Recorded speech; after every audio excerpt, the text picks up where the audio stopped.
Napanood niyo na ba ang pelikula patungkol sa digmaang nuclear na The Day After?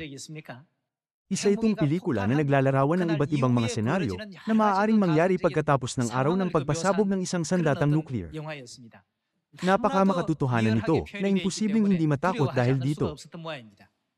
Ang buong Estados Unidos ay nalungkot, nawalan ng pag-asa, at nanlumo.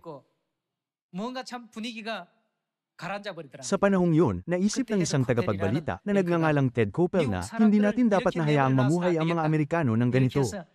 Sinabi niya na, "There is good news," na ibig sabihin, may magandang balita ako para sa inyo. Ipinagpatuloy niya, "If you look out the window," na nagpapahiwatig ng kung ano ang makikita nila. Sa pagsasabing, "A good world is still there," naghatid siya ng mensahe na umiiral pa rin ang isang mabuting mundo.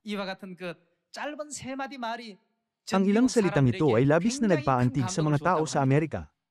Pagkatapos, nang pumunta sila sa bintana, naunawaan nila na, nananatili pa rin ang isang mabuting mundo. May pagkakataon pa tayo. Umiral ang ganitong kahangahangang mundo na hindi naapektuhan ng mga sandatang nuclear.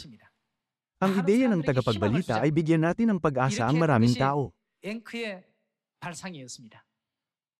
Ikaw at ako ang dapat na gumanap sa papel ng tagapagbalita. May pagkakataon pa. Pakiusap, mag-abayan tungo sa tamang katotohanan ng Diyos. Tayo ang dapat na magbahagi ng mensaheng ito.